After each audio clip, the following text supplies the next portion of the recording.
All right, in 2.7, we bring up just a couple other ideas, a little bit more extra practice with some proofs, specifically the one here in your opener. This is another one to make sure you review when we are getting ready for your chapter test.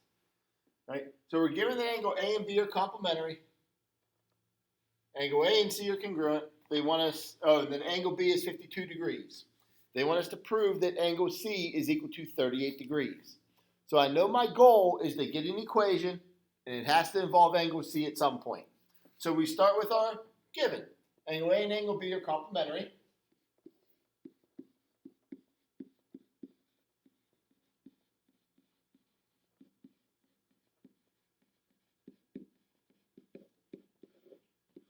Given. We are given that angle A and C are congruent.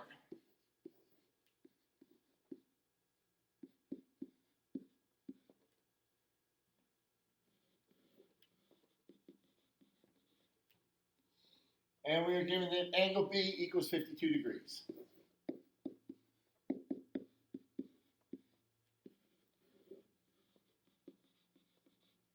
All right. Based on what we know, we have an equation right now and it involves angle B. Can we get another equation?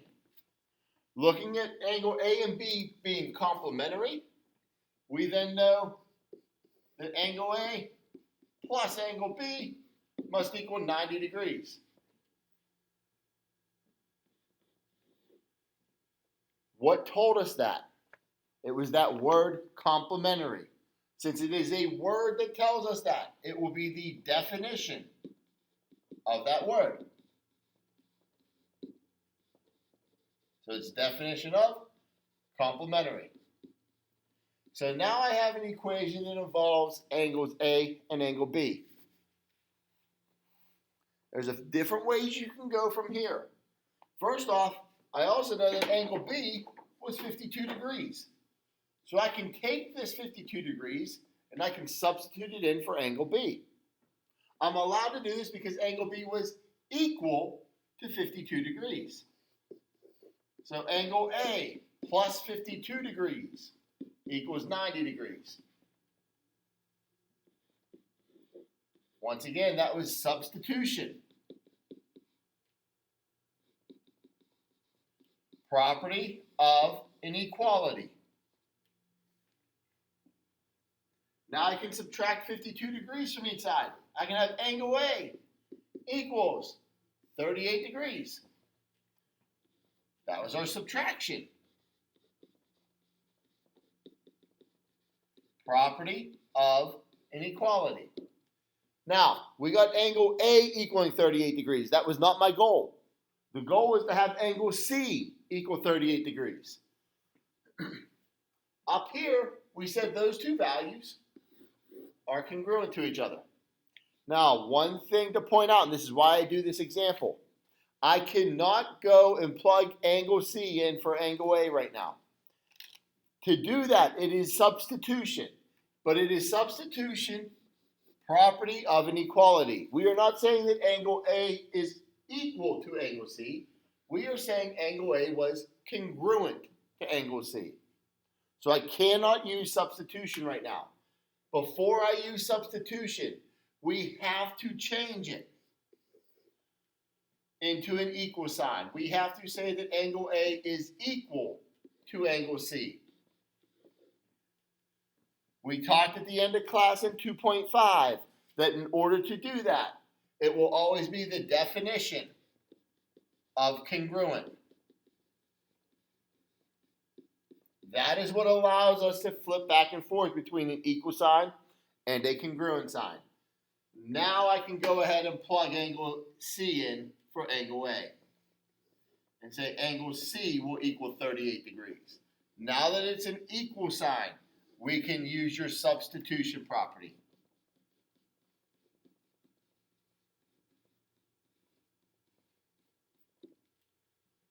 Right, proving that angle C is equal to 38 degrees.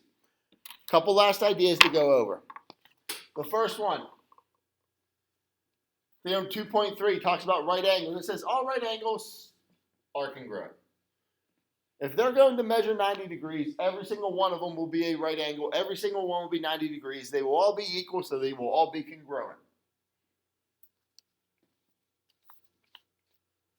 Your next one is what is known as your congruent supplements theorem.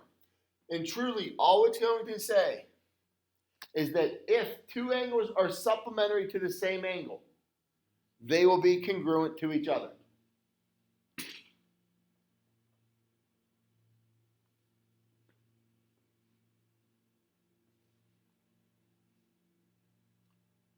Basically, what that means is that if angle 1 plus angle 2 were to equal 180,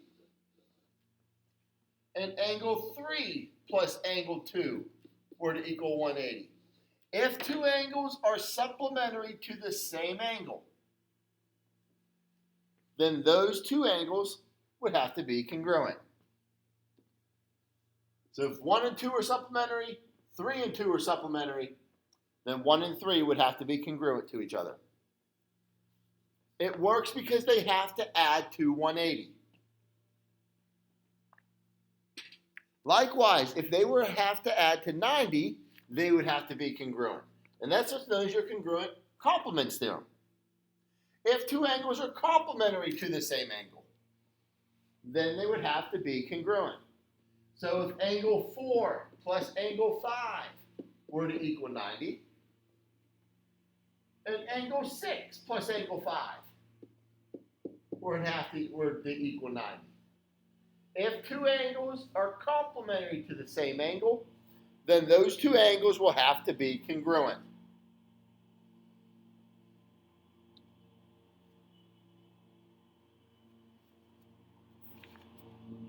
Sorry, as I'm recording this, they decided to cut the grass right outside the window.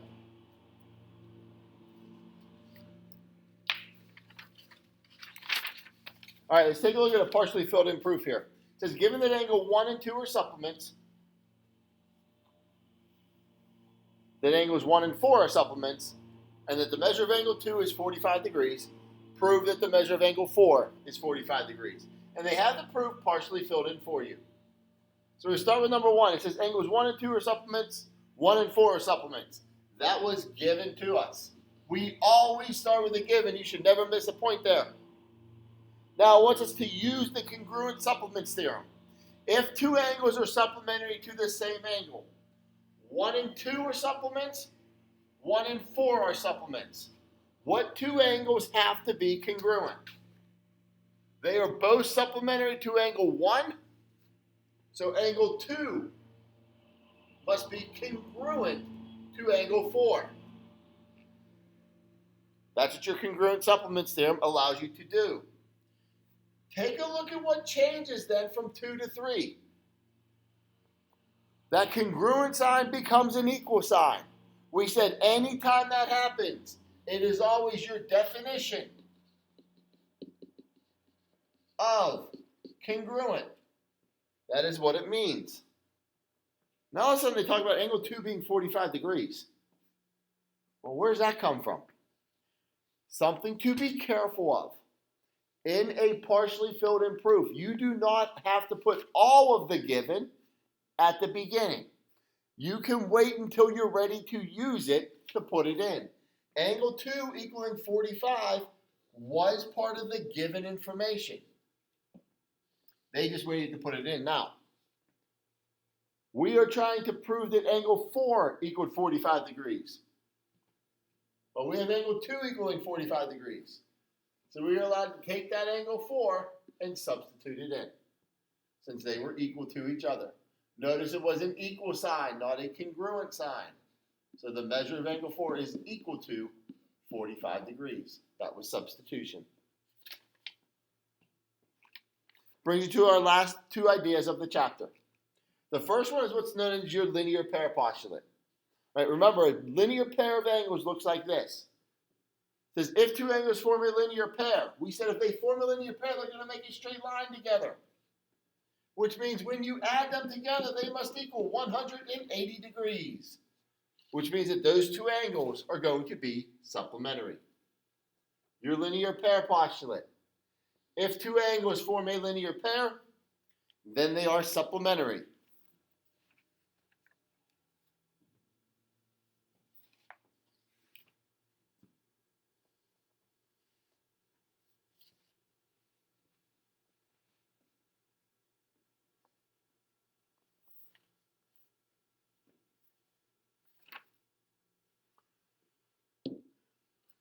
Angles 1 and 2 form a linear pair.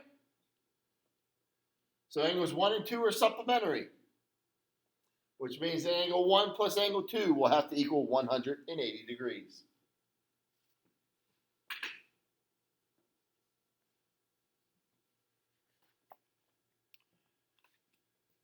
Now, your last idea talks about vertical angles. We talked about being able to identify vertical angles, but we haven't talked about what is true about them.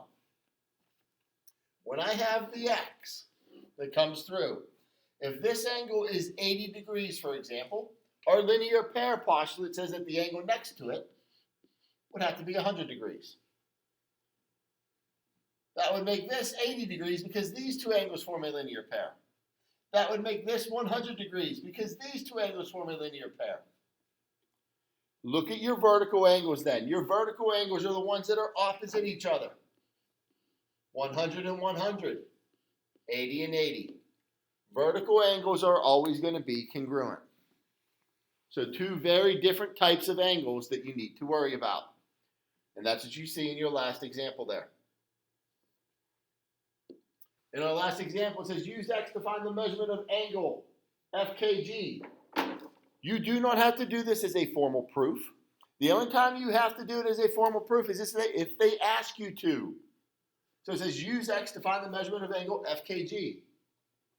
The two angles they give us, these two angles here, are they vertical angles or are they a linear pair? Since they are a linear pair, they add together